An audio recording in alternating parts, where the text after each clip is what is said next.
I'm Ali. Hi, I'm Tommy, and we're And we're Lovehoney. Lovehoney, and you're listening to Rhino Radio. Subscribe. Hi, I'm Ali. Hi, I'm Tommy, and we're And we're Lovehoney. Lovehoney, and you're listening to Rhino Radio. So once the world opens up again, like once the sorry, my table keeps moving. Once the whole pandemic thing goes away, is there anywhere specific that you would like to perform? Well, Everywhere. Everywhere, yeah.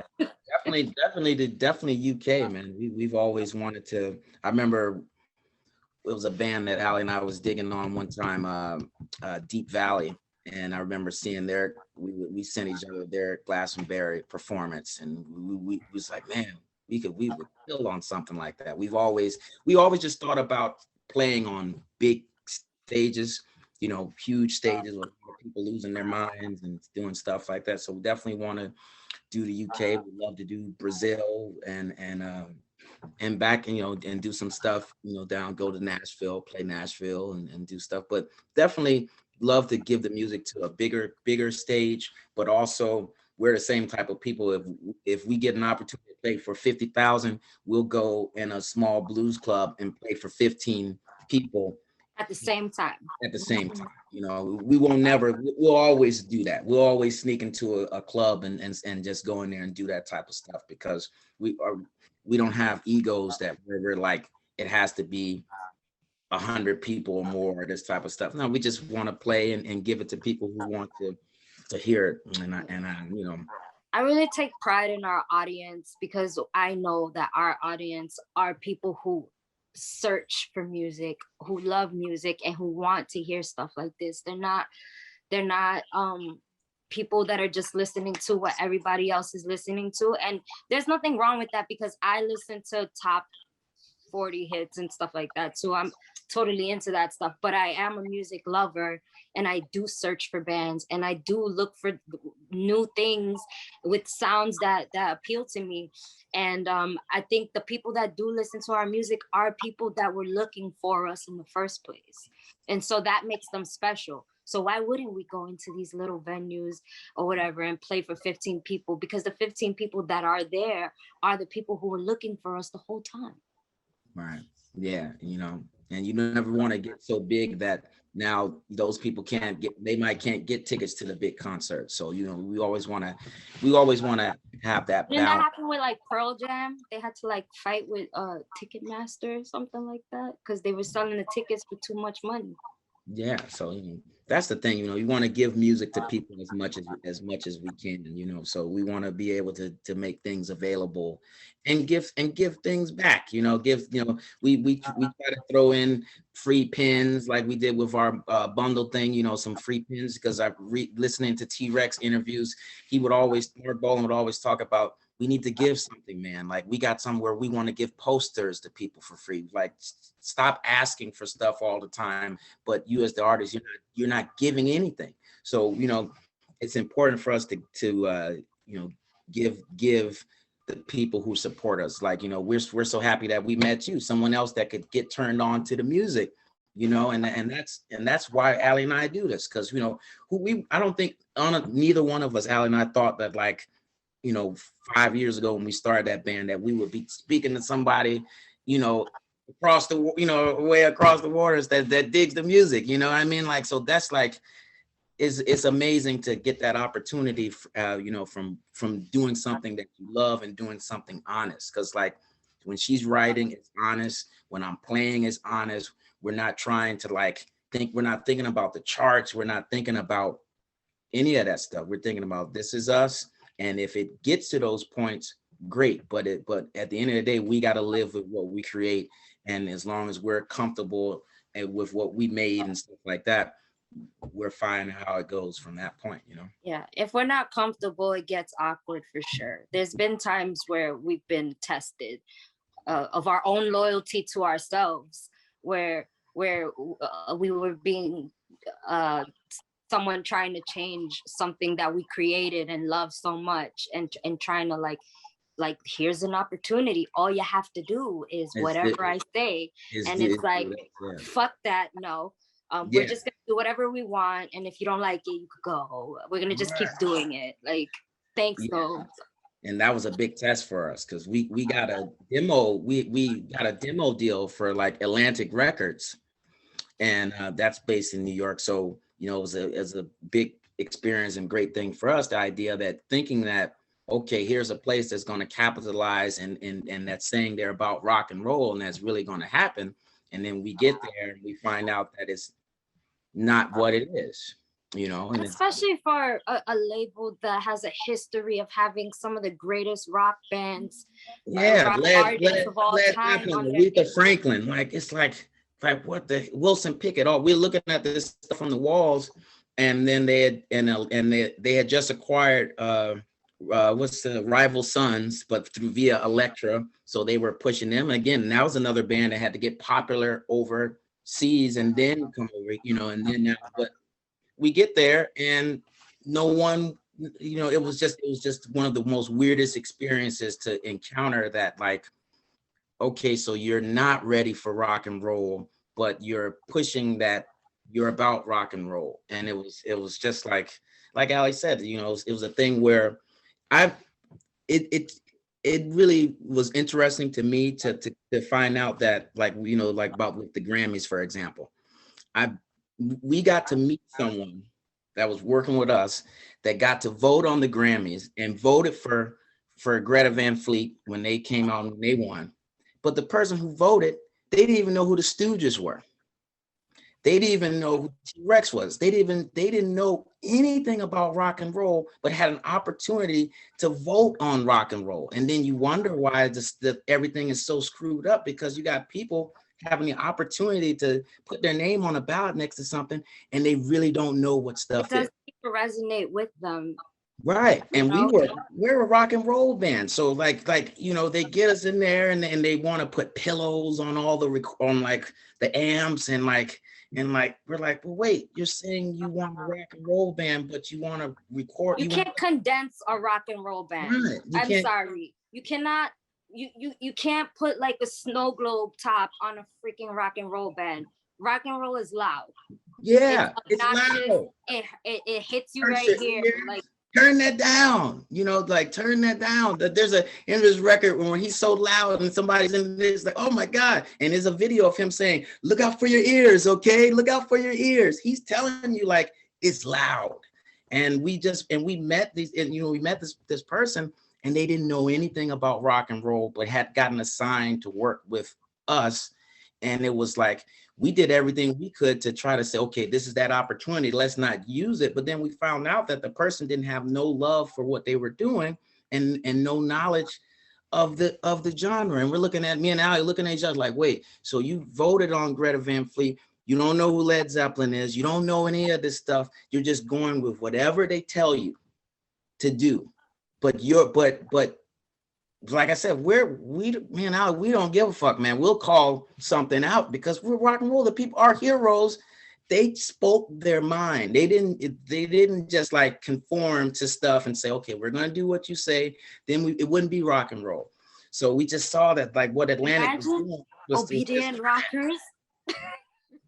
Yeah, we just right. So like when I met the person and they was like, did you know that Jimi Hendrix was once with Little Richard? And I was like, yeah, he was with the Isley Brothers. He was with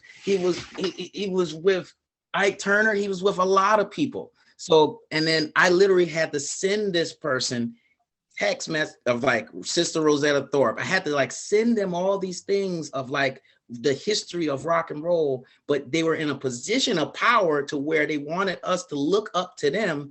And if we didn't do that, then we were bad, but yet you don't know what you're doing. They walked out of sessions when we were there, just left, didn't say anything, and just went, oh, I'm just walking out, and just left out. It was like so immature. And the person who's supposed to be the A&R, Pete Gangberg, we never met.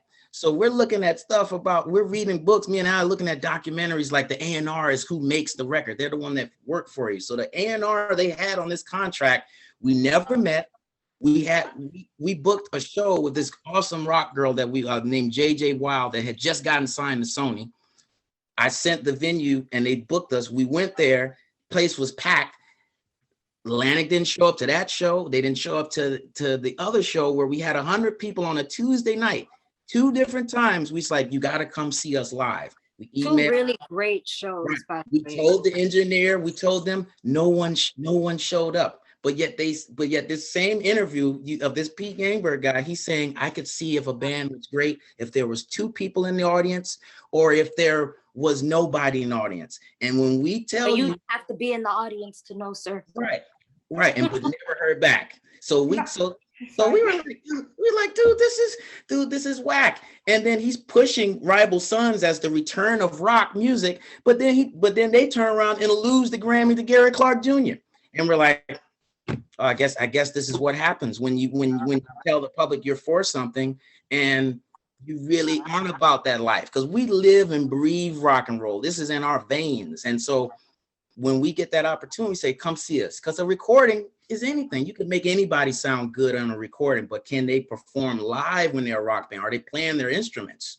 You know what I mean? Are they playing? And we had 2 shows, one with a signed artist that we're still friends with now to this day, and then another one where we both packed the places. So this has nothing to do with Spotify and all that other beast bullshit. We showed you that this is us working really hard to make this happen. I was in the Lower East Side with posters that Tommy printed, taping that shit to walls. Everywhere. Old school, like 70s punk, everywhere. And people were losing their mind at these shows. And we even have pictures on our Instagram of like the place being packed. Not once did those people show up. And then when the contract ended, they was like, oh, well, we think we're going to just, do something else. So why did you bring us here? Why did you bring us here if you weren't ready for that type of thing? And then we found out, like, so it was BS. And to also point out that the mixes were terrible. We sounded great. Whatever levels and artificial drums were placed in there, we had no control over. So whether or not someone higher up heard those mixes or not, those mixes were not even ready. They're not even at the quality of what we approve of when we're recording ourselves. We didn't even get to actually hear what we really sounded like on those mixes. It was nuts. When we finally got to record our way, it sounded great. And then we got the stuff back and the engineer had put electronic drums on top of Tom's drums. And we're like, look, she's stressed out. Yeah, I did music tech A level, so I'm just there like, why would you do that? It was like, we're like, yo, this is like, it felt like sabotage. And we were like, dude, this is, because when we would go to bars with the engineer, the first thing they would tell us, it was like, oh, the label's just gonna push me to the side and sign you guys because you're so great and blah, blah, blah, and this and that, all this lip service. And then we're like, why are you telling us that? Like, why are you worried about that? Why are you insecure about that? You know what I mean? And like Ali said, they like put digital effects on my guitar. And I'm like, the Greta Van Fleet debut is all live instruments. It's all recorded perfectly type stuff. It might be too clean for my taste, but it's them playing. It's not drum machines on top. It's not any of that type of stuff. And that was done to our stuff. So then when they asked me and Ali, oh, do you want to change anything? Should we change? And we're like, no, just send it. Because like at this point, you're like, you're not gonna fix it to our liking, obviously. Yeah. Especially when you're like, oh, you want to get on Greta Van Fleet level, then you have to listen to me. No, nobody said that. We want to be on our level. Yeah. We're just trying to make shit happen. And if you are willing to help us, that would be great. But you can't want us to stroke your ego when you don't even listen to rock and roll. You don't even listen to rock music. It's like, if you're a rock listen person, to us. We're gonna be quiet. You're a rock person and you know it, or even like Ali said, if you knew nothing about rock but was just open to work together, and that's why I was send recording, because everybody doesn't know this type of stuff. But if you're pure in heart and you got a positive attitude, it works. But when someone was like saying, I want to write songs for you, Ali, I want to do this, but you don't even know the people, you don't know any of the people that she listens to. You don't even know who Alison Mozart is. And when she talks about it, you ignored her. So reason why I think we brought this up, because this album, this debut was our middle finger to the industry, and like our like saying like, okay, you didn't want, like, we're going to show you this is us. We're going to show you that through a pandemic we can turn around and crank out an album with no big name producer, with no, you know, with none of that stuff attached to it, just make good rock and roll music, and it's gonna reach people, because that scarred us. There's people in the band that haven't even recovered from that yet, because that's where you want to reach. You go in Atlantic, you see Led Zeppelin on that wall, you see that box, like this is where you want to be, but they don't want that for rock and roll. Atlantic does not want another Led Zeppelin. They don't want another Jimi Hendrix Experience, but they'll tell you they do, but they're more concerned with just making money off Cardi B and Bruno Mars. And it's fucked up, because they have posters of rock bands all over the place. You got posters of rock bands and you don't even care anymore. You're just trying to be cool at this point. Right, you're just trying to be cool. And it's nothing against those two artists, but that's the reality. The reality is that they're on a different wavelength now as far as what they can make, what they can monetize off. And when you have a rock band like us, you got to put us on a tour bus. You got to send us over to London. You got to send us places. Yeah, and put us in positions where people can listen. If you're not putting us in a position to do the work, how can we even show you that we can make you money? How can we even show you that we can be great if you're not even placing us in positions to be looked at? We got to find our own positions. Yeah, and it's sad that those same places, they'll show on there, they'll say like Black Lives Matter or we're for this and that, and then a band of color comes in. There's no band like us right now. They have people of color on there that's doing what we do. And when you get that opportunity, you let it walk away from you, but yet you tell the people that you're all about, you know, giving people opportunities. You're all about this quote unquote movement, but you don't utilize that to change the dynamics, because there's nobody out there that sings and that does what Ally does that looks like her. But imagine all original music, no covers. We've never played a cover. We've done like stuff at the beginning of shows where we would do little bits of covers, but no whole songs, no nothing. Everything we've ever put out, any recordings of us, it's all original music. Yeah, and so imagine that. Imagine right now a major label putting out a band that looks out, putting out a guy that looks like me that plays guitar. That changes the dynamics of everything. All the big rock and roll bands of the 60s and 70s, they all idolize Black musicians. But what's happened now, there's no platform for those Black musicians and people of color, so the music continues to get worse because the influence is lost. But so we're like that example that no, it still exists, you know, it still exists. But if you're in a position and you don't utilize that and show that to the world, you're going to continue to have it where there's only one person at a time. There's only just Alabama Shakes. There's only just Gary Clark Jr. Whereas there should be more, because there is more. And then they put you in a box and just compare you to them. Like there's a broad spectrum of musicians playing certain, not just rock, but like folk and all types of other music, and they're not even getting a platform to show what they can do. And that's not fair. And we're just like, so we're like, fuck it, man. We're gonna make an album ourselves and we're gonna show people. And that just lit a fire under us, because to really show people that, you know, we're going to do this with or without you, but we're going to call you out on your bullshit, because you're in this position and you're just letting gold walk away from you that could change the spectrum of rock and roll music. And like, you know, because the people who see it, they get it. The people who hear it, they like, man, where has this been? But these big labels, they rather just, I told Alice something. I said, they'd rather sign someone with a gun in their hand and tattoos on their face than someone with a guitar in their hand and tattoos on their arm. And that type of mentality has got stuff messed up, because, you know, what is that saying about you as a person in terms of what you're willing to exploit and what you're willing to do? Because people got to remember, when Tupac was out, there was also Nirvana. So that should be like that now. Instead, it's just one dimensional. And we're like, no, man, rock and roll needs a voice, and it needs women, it needs men, it needs all groups, straight, gay, everything, you know, trans. We need that because we are rock and roll. We are rock. We are that community. And when the labels don't want to get it and act like they believe it, it's just bullshit. You know? So at this point, we're like, okay, so you're not gonna offer us a seat at the table. So we're gonna go make the table. I'm gonna go sit on our own table. Yeah. And whoever want to come can come. Y'all can stay over there. Right. You know. So we thank you for giving us that platform, because this is the first time that Allie and I have actually been able to talk about that. Oh, for sure, yeah.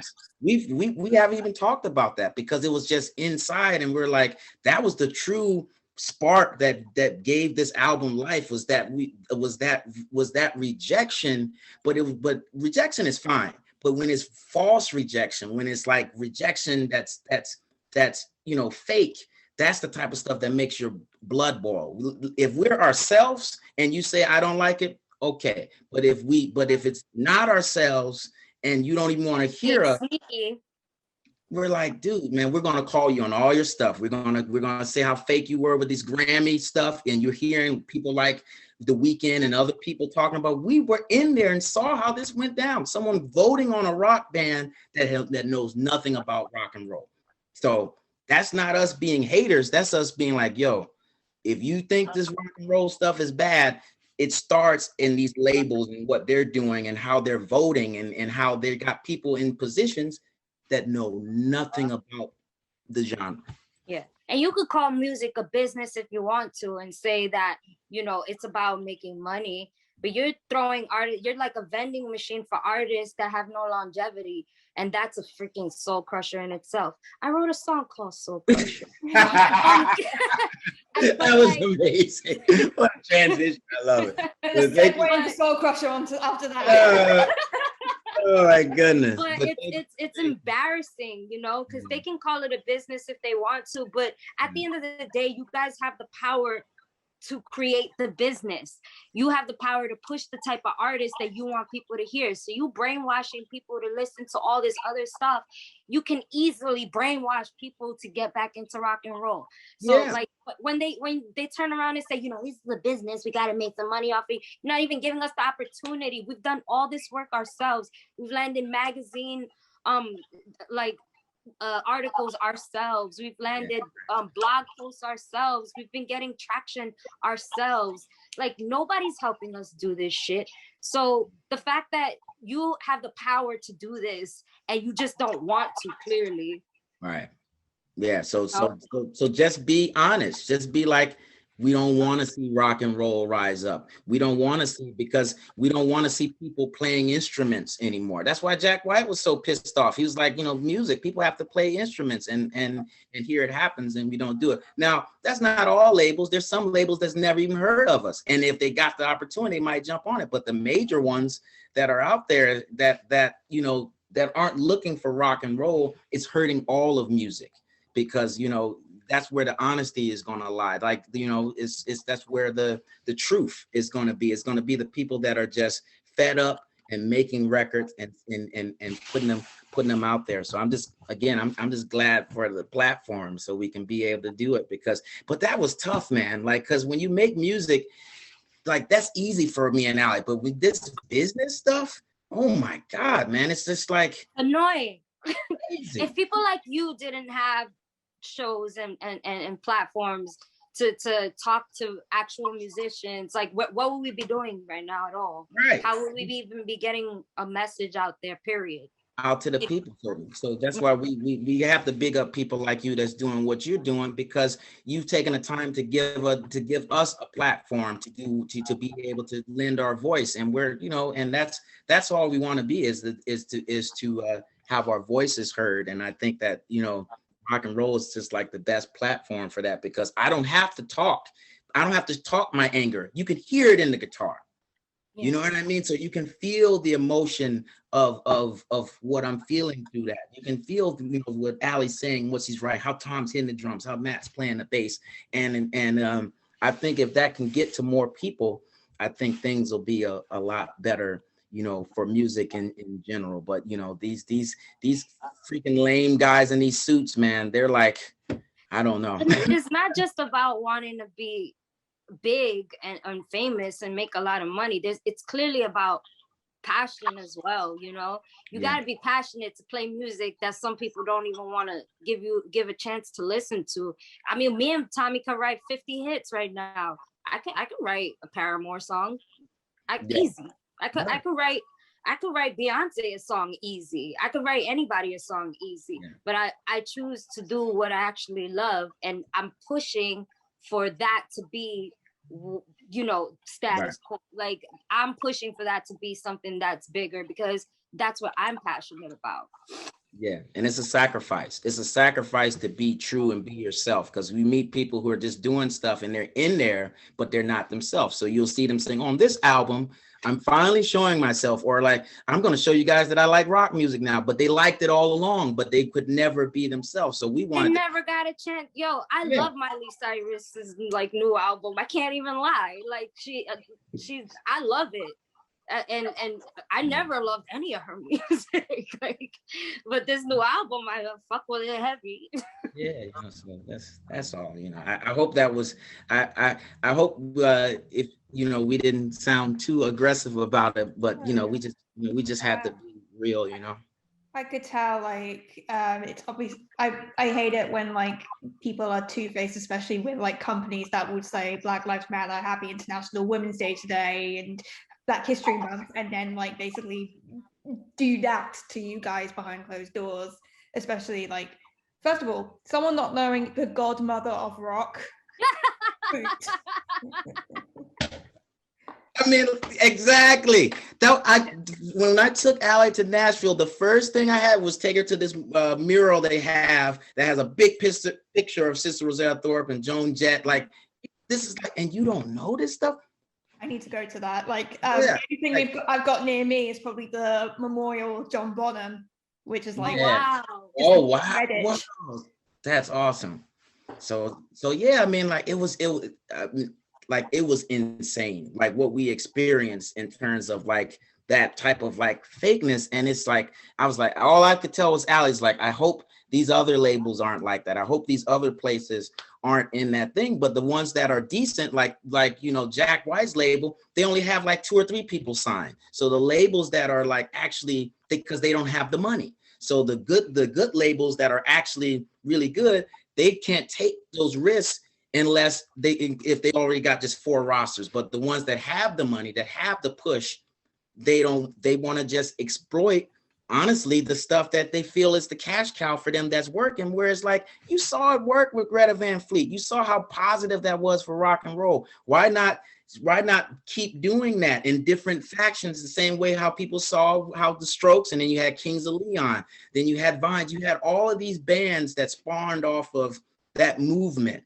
and that are now successful. But it's like, you know, it's gonna take, though, the people in rock, like if there's a singer like Allie, you know what I mean, it's gonna take someone that's already famous to say, like Miley Cyrus, to say this shit is enough. Bands need to start looking, labels need to start looking for rock bands. But if they're silent and just doing their thing, it's gonna be tough. But they, you know, the people who have the biggest platform, if they really care about rock and roll and want to see it not dissolve 20, 30 years from now, then they need to start saying stuff.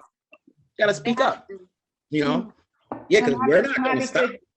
I'm happy to give you that platform to speak up. Thank you. Thank you. Because it's really like, I couldn't believe you don't know who Sister Rosetta Thorpe is. And what's worse, the person that was doing this was a person of color. So that's what made it more worse for me and Allie. It was like, so you're who's the label's pushing, as you're being pushed as the label, as their quote unquote initiative to show people of color, but they got someone that's there that doesn't know about the culture themselves. So that's even worse. I'd rather have someone that doesn't look like me, that cares about the culture, than someone who looks like me that doesn't feel comfortable in their skin and that doesn't want to learn about the pioneers. And that's the worst part that can happen, if a label or a company just hires someone because they want to fit, they want to get a token there, but then the person themselves, they don't give a shit about people of color. They might, or is a woman, they don't give a damn about women.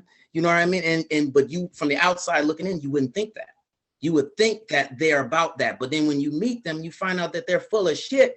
And then me and Allie are like, this is not gonna be easy, man. This is like, because you're not like you care about what's popular right now. You're not caring about growing organically a band or putting out music, that's, sounds great. You don't care about sound. You care about algorithms and numbers.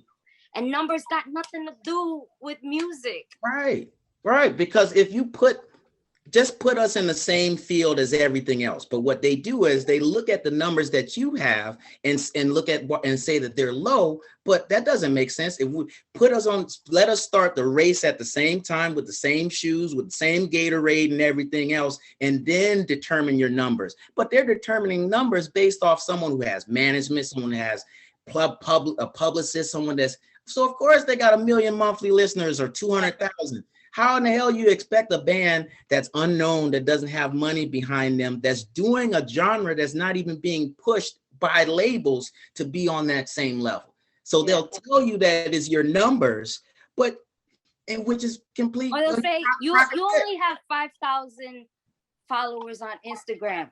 Yeah, bitch, 5,000 followers that like our music. That's 5,000 people that like this shit. What are you talking about? Right, like, not bots, that really care about the music. So that's the thing, no one's going to be honest at these places. They're not just going to come out in the public and say, hey man, I'm just about money and I'm just about numbers. They're going to give lip service and say they're about music, they're about the culture, they're about blah, blah, blah. And it's like, well, do that. Because you can be that money grabbing chart person while still developing new talent and giving stuff new light. Because like I told Allie, what's sad about these labels that don't take unsolicited material, all the people that we love was based off of a label giving them a chance. Like Elton John walked his stuff into a record label. So imagine that now, where you can't walk your stuff in, where no one's there to actually listen. You're losing talented people based off of that. You won't listen. And like, that's a job for people. I guarantee there'll be people that right now you could pay for, you don't have to pay. And they say, oh, I got to listen to 100,000 songs a day. I'll do it. So they act like they don't have the facilities to actually listen to music. They rather just go on their computer, see who many fans, blah, blah, blah. And then now this is what we're going to do. They're not trying to build artists. They're trying to steal money from already established artists. Some people who worked really hard to build their fan base on their own. And with them not understanding the knowledge behind how record contracts work and stuff like that, they're getting like coerced into signing fucking contracts and giving up all of their rights and all of their materials and all of the things that they worked hard for, because they saw that you have a lot of fans, they saw that you have a lot going on for you, and they want a cut of it because they're not going to help you get it. You already got it, and now they're like, oh, just so you can say I'm signed to this big label, and they went and took more than half of your income, basically. Sign this 360 deal or something like that. So that was one of the things that Allie and I did through the pandemic. We started a publishing company so that we could publish our own music, because we read about Little Richard and all these great artists that lost their publishing or signed stuff away for dollars. So we said, let's start our publishing. This is the time now, just do this so that we can publish. And so our record now is the first record that we published, under our publishing company. So it's just about trying to change that narrative and teach other musicians coming up that, no, you got to be smart, because don't do like what Allie said. Like, think about that. That's a big thing when someone tells you, I can get you in a magazine or I can get you 1 million monthly listeners, but at what cost are you willing to do this down the line? What cost are you willing to do that? Because there should be a balance and a partnership with that type of stuff. And it's like, that shows that a label cares when they spend money on you. But Jimi Hendrix was down in New York City, and they let him get away. Chase Chandler had to take him to the UK, and then all of a sudden now, next thing you know, he's at Woodstock, and and before that, he's playing with Paul McCartney in front of the Beatles and stuff like that. So these labels have always been dumb. They've always let good stuff go, leave, you know what I mean, leave, come somewhere else, and then say, oh, we love you. And so at Monterey Pop Festival, it's like, who's this black guy? Is he from the UK? No, dummies. He's from Seattle and he was living in New York, but he couldn't make it here. So he had to go somewhere else to get popular, and now you love him. Now you're seeing that this is the greatest guitarist of all time. But when he was down at Cafe Wah, you couldn't see that.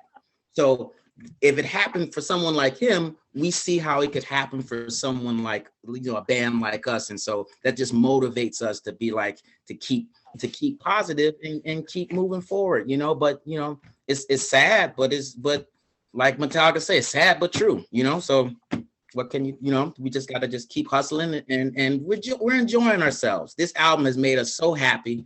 We're like, we just want to play it. So now we're in the process now, you know, we're finding rehearsal studios, putting our mask on, and we're just practicing the song so that when things, like you said, open up, we won't be on stage and be like, oh man, how does the song go again? You know, we don't want to do that, you know.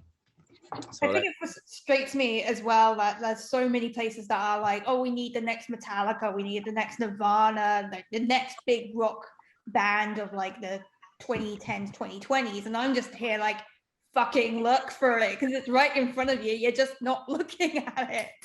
Yeah.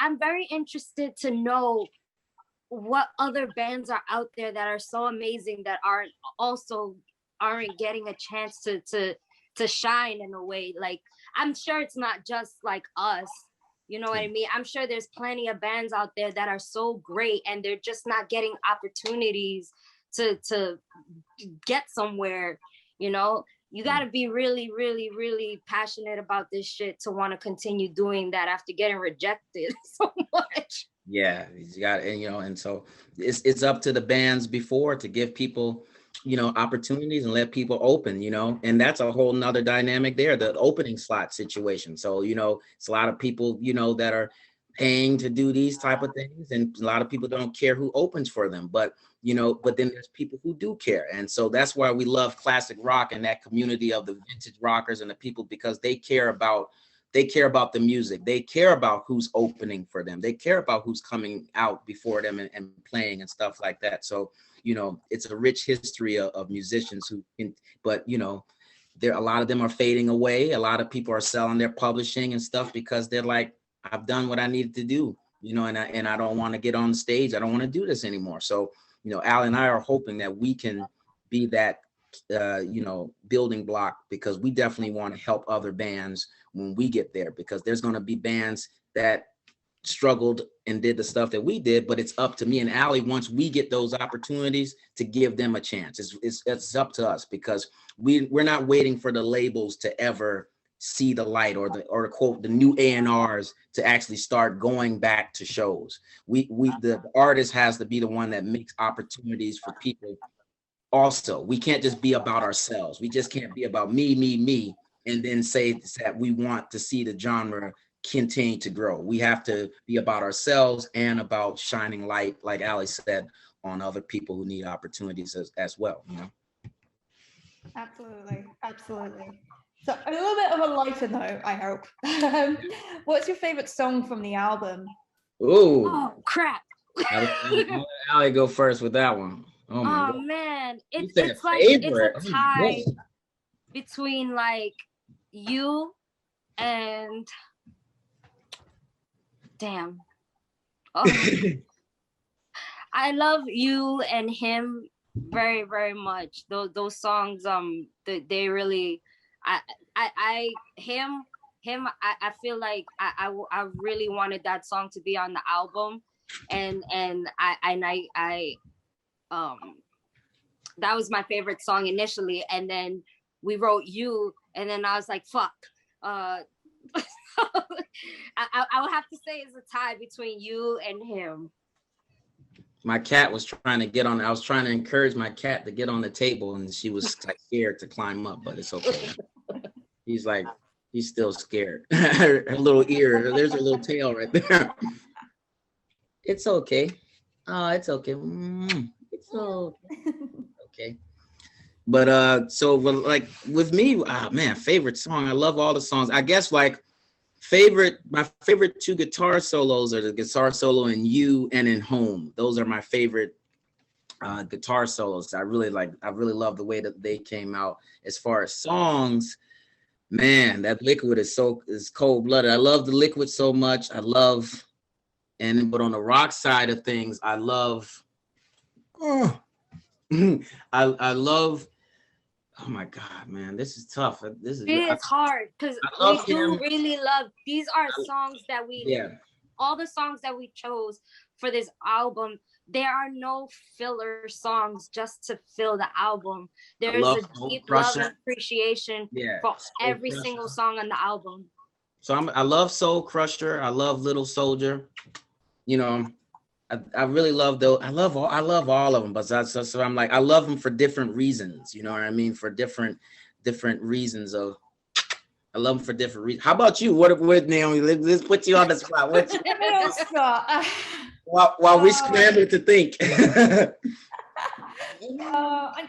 I'm gonna be boring and say I love them all because like it's just so perfect, just like all encompassed together, like just the flow of it all. Like I can't decide myself. It's very hard. I know. It's very hard. Okay, final one just to wrap things up. What is next for Lovehoney? We're gonna keep dishing out music. That's what we want to do, and that's what we're gonna continue to do. We have our publishing house now, so like we know it's all on us, and for the train to keep moving, we just have to keep creating, and that's what me and Tommy do best, is create. So yeah. I feel like one of those action movies, like a villain, and I have like the cat. But yeah, like Ali said, keep being positive, and getting our music heard, and calling out the bullshit at the same time, man. The only way you can do this, you have to be willing, to do that at the same time. Call out any of the hypocrisies of what's happening, and trying to educate more people about publishing and about and make great albums, man. Like make great records, make music that we care about and that we love, and have fun. Like want to get back on stage and have that release and of tension and of stress and play, because that's been the toughest part for me and Ali, not being able to play. So when we can like play and give that to the people, that's going to be great. So to wrap things up with that, like play, record more songs, do more conceptual albums. We might hit y'all with a Donovan type album, and then with us, man, we don't care. We want to be just like the people that we idolize. They made stuff that stands the test of time, and we hope that we can do that, and then maybe be able to work with like Jack White, Dan Arbach, be able to, hopefully, that's the thing, hopefully when you meet your heroes, hopefully they're not assholes. So I'm preparing myself if they are, but I hope they're not. I'll smile and be like, oh, you're an asshole. Cool. What are we gonna do today? Yeah. Subscribe.